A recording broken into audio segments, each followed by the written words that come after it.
Ja, pra si që thash, jam kthyer përsëri në studio në pjesën e dytë art dhe në këtë pjesë do të jem në lidhje Skype me Brukselin. Atje është miku i emisionit ADN, poeti i njohur, shqiptar dhe përkthyesi i njohur gjithashtu, shqiptaro-belg, të them, po më shumë shqiptar se sa belg, për nga natyra dhe për nga krijimtaria e tij. Ai është Skënder Sherifi. Skënder, mirë se erdhe në ADN. Mirëmbrëma, përshëndetje tyre dhe teleshikuesve të emisionit, zotni Ilir. I dashur Skënder, siç e di ti, po ja rikujtoj edhe teleshikuesve të mi, që unë kam filluar ose kam nisur prej disa kohësh shfletimin e librit tuaj të famshëm, unë e quaj libër të famshëm, Welcome to Paris, dhe një nga librat më të mirë që është botuar në Shqipëri në këto vitet e fundit. Ky pra që po shikoni tashti këtu, që unë po ju paraqes ju të nderuar teleshikues. Pra libri Welcome to Paris, që është një almanak i gjerë, është një ditar, është një enciklopedi, është një libër me studime, është një libër me përshtypje, është një libër me reportazhe që tregon takimet dhe jetën e Skënder Sherifit në Paris për gati 18 vjet, në vitet kur Parisi zotërohej apo shënjohej nga emrat e më të mëdhenj të kulturës europiane dhe botërore.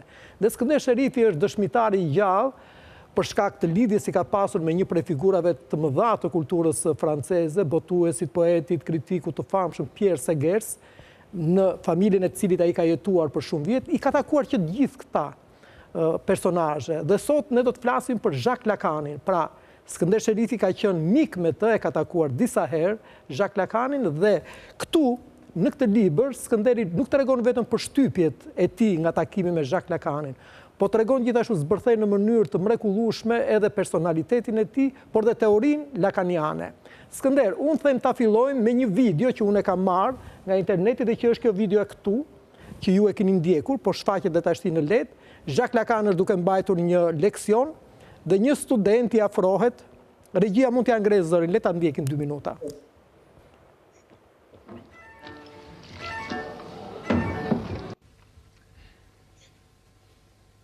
Comme d'habitude, comme dans tout ce que je dis, bien sûr.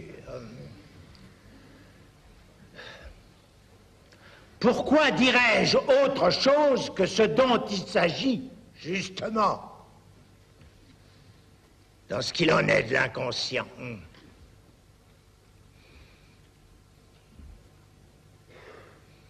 À savoir que le langage, ça n'a jamais, ça ne donne jamais, ça ne permet jamais de formuler que des choses qui ont 3, 4, 5, 10, 25 sens.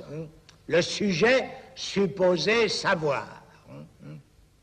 I dashur Skënder, dhe kjo video siç e di ti, pastaj vazhdon me një incident, të themi kështu shkencor, sepse po, si mund ta tregojmë këtë video dhe c'est un acteur IST, qui a fait un spectacle, en fait, qui n'est pas intonation, une mur, NCC, Rexon, Fial, Tuchi Teatralison. Ullje ngritjet e zërit.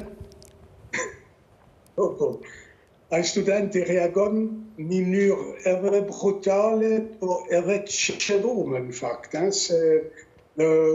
Po të keni qëndruë shpalosjen e kulturës në një spektakel teatral, edhe këtu thotë studentat të cilët do vjenë lider të ardhshëm, nuk reagojnë, sepse edhe ata futen këto kornizë, e nuk janë përpasues të revolucionit vërtet të lirë.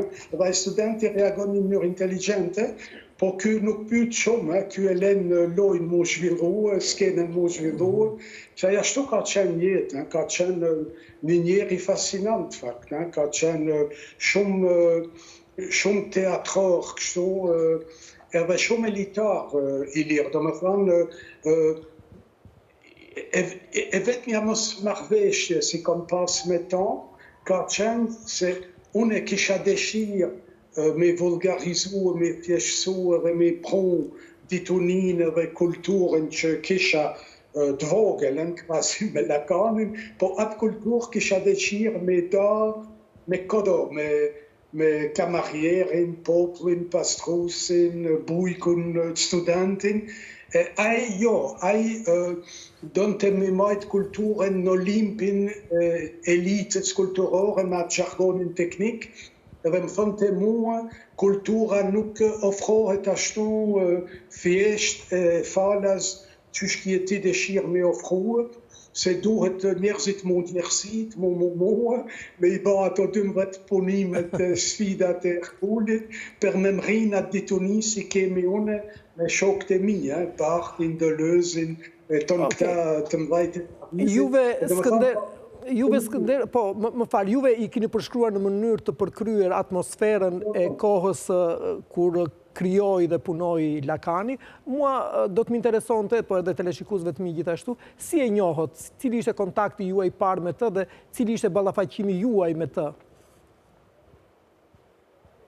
Po, fillimisht, I lirë fillimisht se gjerë, po si të tonë, fillimisht të gjerë si të tonë Lacanin, po talje, Lacan mi thon po e jo, ja kom lezu I vetë ma ato shkrimet e ti në basë leksioneve si ka dhanë, të shumicën e leksioneve si ka dhanë, në për universitet edhe konferencat si ka dhanë, janë mlerë edhe janë botuën, janë 20 volume I kje të botume, në të kjo edicion Le Seuil, si është shpi botu se marë.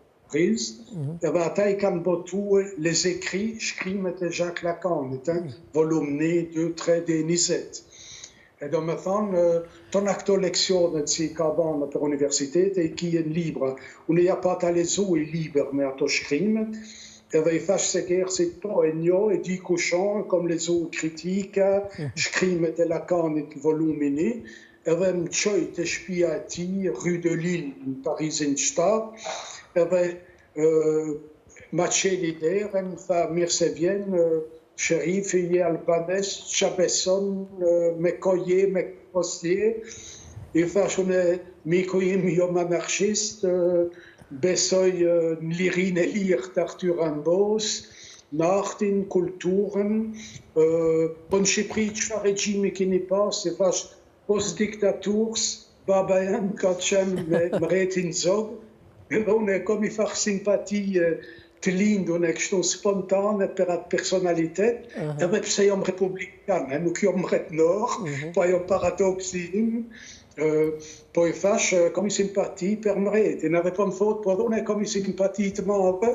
për mretnin franceze, e masane I kom kalu për mretit të De Gaulin.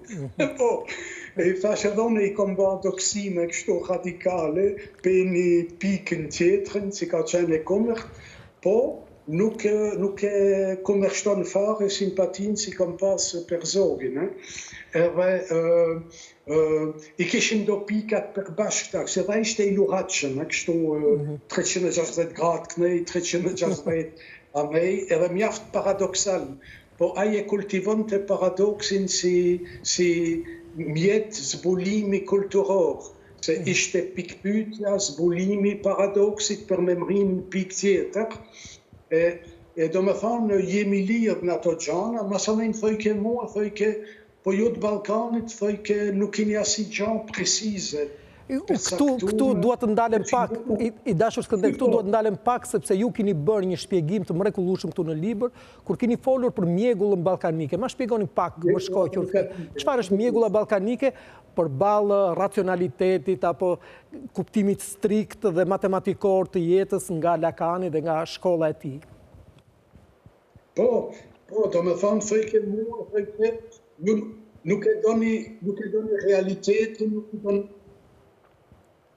jeni të abonuar në mjegullat e Balkanit, nuk jeni në kërkimin e vërtetës racionale në bazë të fakteve, të historisë, të arkivave, ju I preferonim thojke mitet e legendat, e si duket ju plotsojnë. E atër unë I thash, o krejt normal, I thash e bim gazonat e bjeshkjeve, bjeshkt prodhojnë mjegull se janë 2-3 metra dal, jemi ka njëherë mirant, edhe aty ku ka mjegull, ka legjenda, dhe ka shtikje, pralla e mite, se ato nuk vinë detin mes vrej apo një ishull ku shelark, ato vinë ku ka mjegull, pikrisht, e ku ka zonat pa qarta, si stimulojnë imaginatën, e atëre e pata pas atë diskusion para Lacanit me Angelopoulosin. Po, këtu do të më lësh i dashur Skënder, se kam qef që ta lexoj këtë që keni shkruar ju këtu, sepse është një nga gjërat dhe ju e keni sjellë në mënyrë të mrekullueshme këtë gjë. Dhe ja si thoni ju, e kam pas trajtuar, thoni ju, këtë temë me Angelopoulosin, por më tha se nuk ka zgjidhje. Për ne është gati diçka historikisht e shkruar si një fat i vullosur dhe zosh rikthehen këto lloj gjërash absurde të praktikuara që në lartësi në sensin e logjikës racionale. Neve, nga që e duam mjegullin, paqartësinë, pastaj për qefin ton mund t'i krijojmë mbi këto mjegullnaja prallat tona dhe mitet që na pëlqejnë dhe na ushqejnë neve në shpirt me të cilat do të pajtohemi të gjithë. Dhe dikur më vonë mund t'i përdorim si kartë vizit kundër të tjerëve. Ti e kupton se ne nuk ne intereson fare vërteta? Më pas, me pas kërkuar aq shumë, do e kishim gjetur. Dhe pasaj më vonë thua, prandaj gjithë këto tema i kam trajtuar në filmat e mi, thot Angelopoulosi, si një lloj dëshmie, së paku i kanë shijuar ata dashamirësit e kinemasë së vërtet, sikurse ju dhe ju falenderoj për këtë respekt. Pra, aty ku nuk ka histori të konfirmuar shkencërisht përmes fakteve objektive dhe dokumenteve arkivore, mundohesh për ta mbuluar me atë zbratësi tragjike vetëm me mite dhe legjenda. Mirë po, e keqja është se dikur vjen dikush dhe thot, pralla ime është më e mirë, më e vjetër, më e vërtet se sa pralla jote. Dhe ka përparësi. Dhe në vend se me qëndruar në fushën puro artistike apo kulturore, me marrat punë me humor, ajo kalon përmes një perversioni të qëllimshëm në fushën politike apo propagandistike. Dhe aty pastaj vajhalli, çdo devijim apo katastrofë është e mundshme, siç e kemi verifikuar me shekuj tek ne nëpër Ballkan. Shikoj mitin e Helenës për cilin zhvillohet lufta e Trojës, e kemi plot shembuj të tillë etj etj. Pra ky është një, si të thuash, është një rikujtesë që bëni ju me diskutimet që keni pasur me regjizorin e famshëm grek dhe ja kujtoni këtë gjë edhe Lacanit. Unë e veçova këtë nga teksti juaj sepse është vërtet një konstatim që është edhe aktual sot, kur kanë shpërthyer se Ballkani prodhon gjithmonë. Është problem gati kronik të na, ky konfrontim i shkencës me mitin e me legjendën, është mjaft problem i madh, edhe ka herë kur isha kështu edhe vetë si person ka herë në zona konfuze, e diktonte direkt Lacan, dhe më thoi ke peshosi si në rregull, në papa të mjegullat balkanike, hajde për i seancë psikanalizët e une, e ki e falë, dalë shape një seancë, i skjaruam dhe i konsoliduam. Interesant ishte personaliteti i tij, plus ka qenë tip super kurioz i lirë, sepse ka qenë tip jashtëfuqës psikologjike, psikanalitike, që ai mund thuash është disipli i Freudit, në shkolla freudiane e Parisit, po ai ajken e Freudit si bazë, teorinë freudiane, substancën, esencën e Freud, po masane shkojke e zbulojke teoritë lingvistike, Jakobsonit e Saussure, shkonte te këta dadaistat e surrealistat me takuë, me pa shka është ajo filozofi dadaiste, surrealiste. Me mikun tënd Salvador Dali, me hulumtu e psikologjinë e Salvador Dalit, paranojen kritike, qa është ajo teorie Salvador Dalit, paranoja kritike, e të më thonë ka qenë tip universal. Pashtu, më farë Skënder, edhe me mikun tënd, Claude, me babajnë me Levi-Strausin.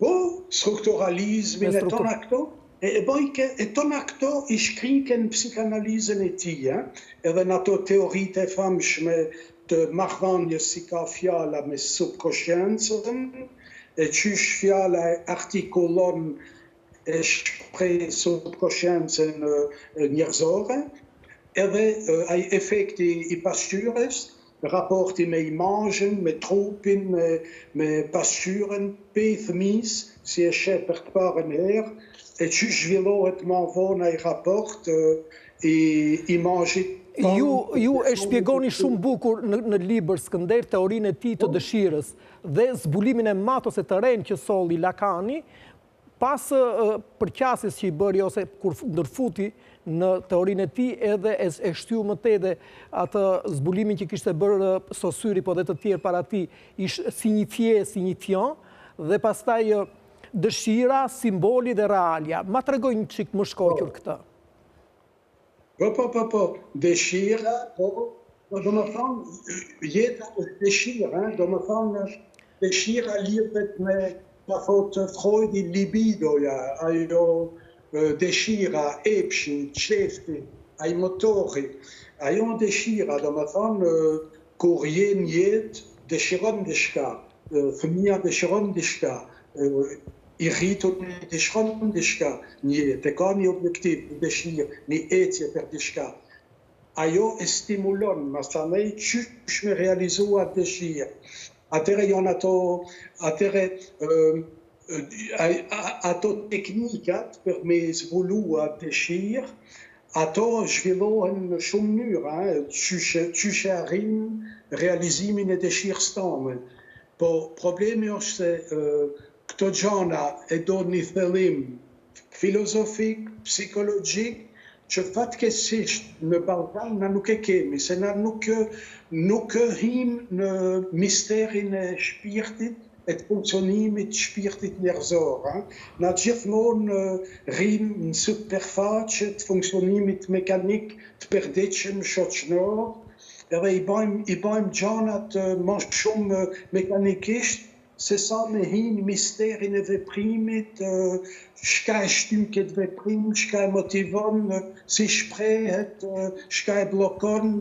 E do më thonë, aty je një fush tjetër, psikoanalizë, ne, si një pjesë të botës, se këto fush nga mungon tragjikisht, për këtë arsye nga ka herë revoltohem, edhe nuk e dim pse revoltohem, ka herë revoltojsha unë në familjen time, por nuk e kuptojsha as vetë pse, as printe mi nuk e kuptojshin pse, po që ka ky njeri, pse është i nervozum, i revoltum, se nuk mund e fut që atë fjallën e Lacanit me shprej atë revolt, mi myrë koshente apo subkoshente. E do me thonë, shumë gjana ngelen kështu të pa thanuna, të pa shprehuna, të pa analizume, të pa pleqnume, kështu. Per mua është defekt kolektiv, si e kemi na, duhet me shpresuet që gjeneratat e ardhshme japin një hapësi të duhune filozofisë dhe psikologjisë, e jo vetëm botës mekanike, materiale, programeve të përditshmërisë, me një celular në dorë, me kufje në vesh. Tashti, juve Skënder thoni që Lakani e zotëroi skenën e mendimit filozofik francez për 30 vjetë. Çfarë keni parasysh kur thoni kështu? Po do me thonë, fusha e psikologjisë, e psikanalizës, mjaftë e zbetë, për mos me thonë, limit inexistente. Tani vjen Lakani me shkollet freudiane, edhe e imponon në shkollë, edhe hap shkollën e vetë personale, l'École Freudienne de Paris. E vetë është drejtori i asaj shkolle, por në Paris konsiderohet si ikon, si guru, si lider opinioni. Edhe tani, e dominon atë skenë komplet të psikanalizës franceze, sepse është i mbështetur nga sociologët e filozofët, e mbështet Michel Foucault, e mbështet Roland Barthes, e mbështesin këta emrat e mëdhenj të filozofisë e sociologjisë franceze, Georges Bataille, autori, e mbështet fuqimisht Lakanin, e çuditërisht, paradoksi është se ky mbështetet nga filozofët, letrarët, sociologë, po nuk mbështetet nga psikologët, psikanalistë francezë. Kjo është paradoksi. Atëre, një pjesë e lufton Lakanin, se ja kanë edhe pakinati, se thonë ky konsiderohet gati si një Brandor, hein, tu sais, mais quand papa, tu as des couches, il pas discutues, hein, quand il misotrim absolut, schön es wird. Vet un acce dominant, actor elitar, imponus, så ce nerzit, nu kuzoin me konnerstu, nu kuzoin schum, me hin luft frontale metan, a ter en moment, tonieta culturor parisiane, jviloret, aie pro Lacan a cumra Lacan. Donc, le est déjà très vite que problème. Il y a Lacan et a cumra Lacan. Tout mon positionnement, c'est imponant vetchotchnia française et Paris, mon positionnement aie pro a cumra. Nous sommes pro a cumra. Un phénomène cinématographie mais Godard. Parce qu'il est mis parallèle une cinématographie mais Godard, c'est une cinématographie qui est pro-Godard anti-Godard. C'est quand j'ai un school film in vet, avec une psychanalyse et quand Louis Tatrol. Et nochta, avec Jean-Paul Sartre, une philosophie. Aïe pro-sartrienne, anti-sartrienne. Attaché chez anti-sartrienne, et chez Albert Camus et Raymond Aron, anti-Sartre, et tontière de scola sartriane. C'est d'ailleurs qu'à domino très vite philosophie française. Et de ma femme couramment mes distances, chansons, de femme vêtie qui passe tricona, Godard in film, Lacan in psychanalyse, Sartre in philosophie. Tri icona si can domino skenen disciplinen et une ilir. Et que ost descaimant, pour de ma femme, jugemont domino ni personne, mais fucineti intellectuale mandor, complète nichtet et nichutet si Paris, de ma femme, a tu chipet fuci a ti personnalité, de fapt. Dhe në fund, pyetja e fundit që vjen natyrshëm është kjo, si mund ta tregojmë jetën e këtij njeriu, e këtij personaliteti kaq të fuqishëm? Nga jeta e tij dihet që ai ka pasur një marrëdhënie jo të mirë me familjen dhe ndaj familjes në tërësi si institucion ai nuk kishte veneracion, nuk kishte adhurim, nuk kishte respekt. Pse ka ndodhur kështu? Po do me thonë, ai ka lidhje 1900 në shekulli, në atë periudhë ku ishte para luftës nord, ishte ajo perioda Art Nouveau, ajo perioda e çpikjeve, e lëvizjeve, në architektur, de décoration, design, René Lalique, Majorel, ton këta Art Nouveau, shtëpia Victor Hort në Belgjik, Guimard në Paris, ton këta. E do me thonë, ky linj 1900, familjen i ka provincial, nuk i ka intelektuale të shkolluar, janë materialista tregtar, ton janë të zhytur në fabrikat e UFO-s, Ti që thomë unë në një moment humoristikisht në liber, notojnë UFO. Notojnë UFO, familja e ty pa. E një moment e dorëzojnë Lakanin, se nuk okupohen as për fëmijët e tyne, se i ka dy vllazën, i vogli en morgue ni monastère, a tjetri desën nga një hepatit B, edhe si duket e rriton familje.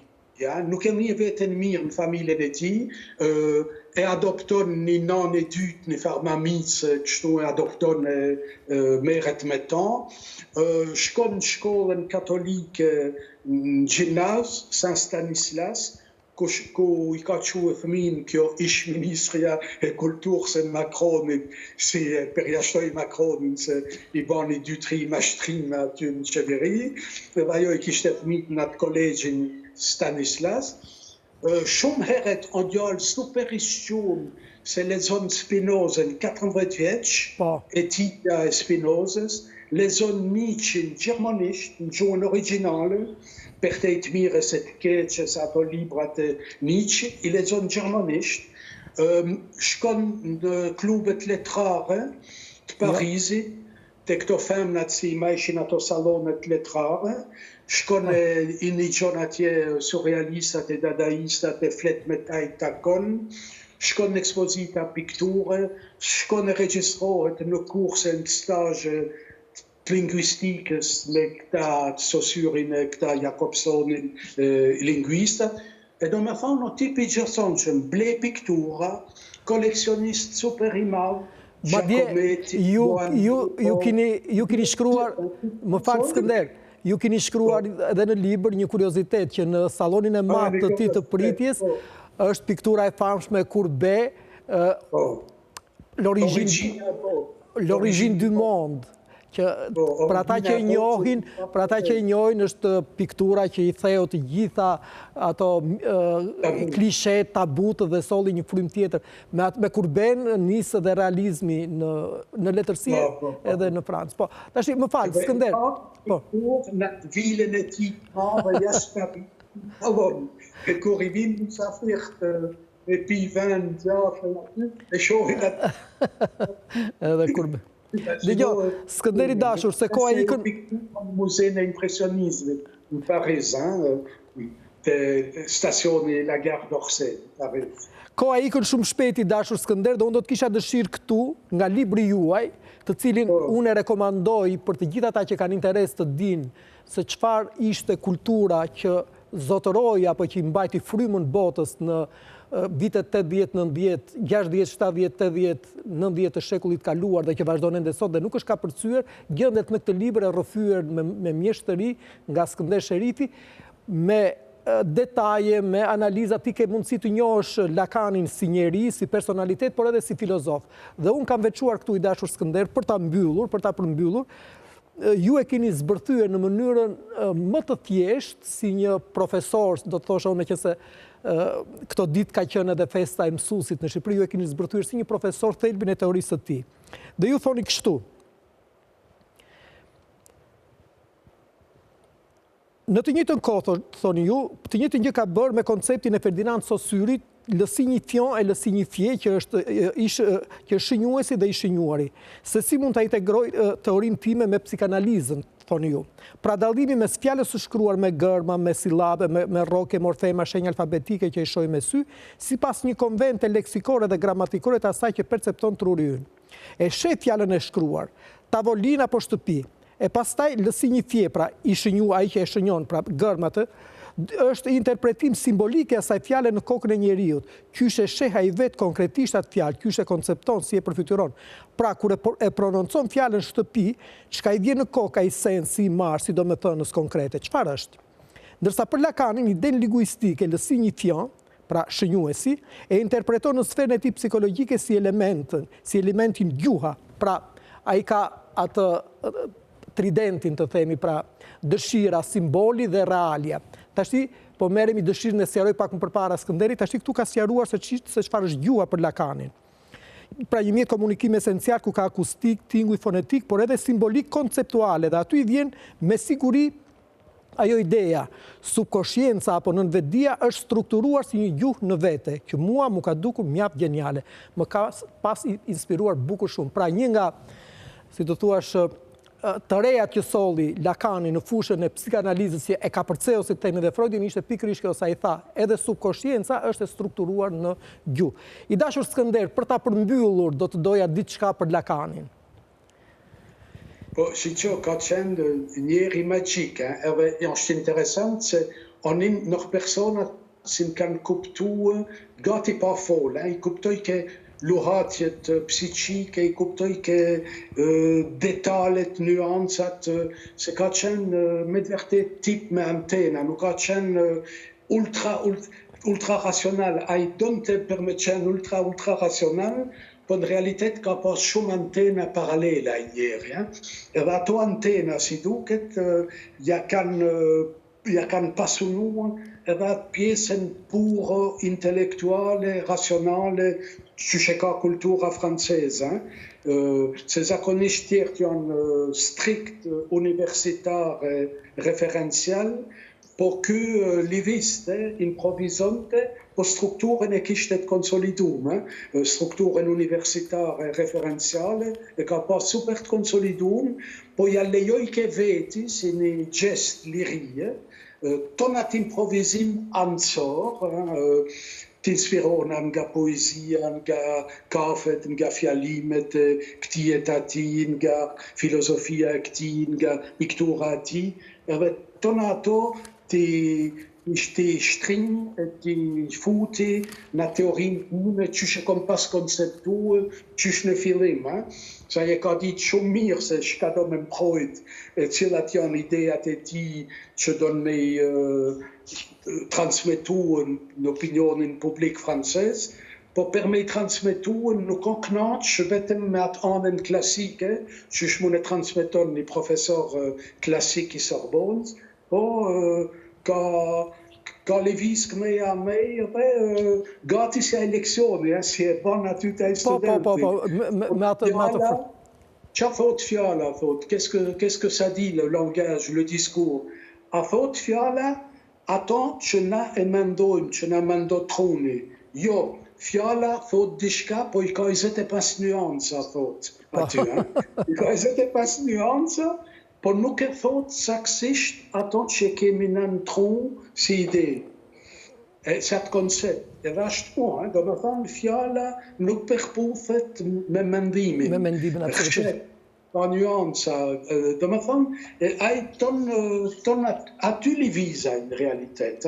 E aty është genialiteti I tij, plus edhe ajo teoria e pasyrës. E pasyrës që është një kryevepër, që edhe ajo që fëmia... Se nuk duket evidente, se kom përjetuar dhe vetë... Me dy fjalë teoria e pasyrës është kur njeriu, kur fëmia shikon për herë parë veten e tij në pasyrë, shikon që është, si të thuash, si gjithë të tjerët e ngjashëm, pra, por është edhe I ndryshëm për atyre. Ko shkon të Claude Lévi-Strauss në Amazoni. Pikërisht këtu do ta ndërpresim. Këtu do ta ndërpresim I dashur Skënder. Do ta ndërpresim sepse do ta vazhdojmë me Claude Lévi-Straussin, sepse deri tani, prandaj thash me që ju e përmendë, deri tani ne kemi folur për Jean-Luc Godardin, për Irene Papas, Annie Ernaux, Jacques Derridan, e kemi kaluar Pierre Segersin, mikun tënd, kemi folur për Louis Aragonin dhe Jacques Lacanin. Radhës tjetër, ose shumë shpejt do të flasim për Claude Lévi-Straussin. I dashur Skënder, ishte kënaqësi që të kisha këtu, ky libër të thash unë e mbaj vazhdimisht në tavolinë dhe do t'i sugjeroja të gjithë atyre që kanë interes për kulturën dhe për letërsinë, ta marrin këtë libër sepse është vërtet një manual teorik po edhe letrar që rrallë mund ta gjesh në librarit tona. I dashur Skënder, faleminderit që ishe në ADN. Faleminderit shumë I lirë për qafime ju dhe teleshikuesve. Au revoir. Faleminderit.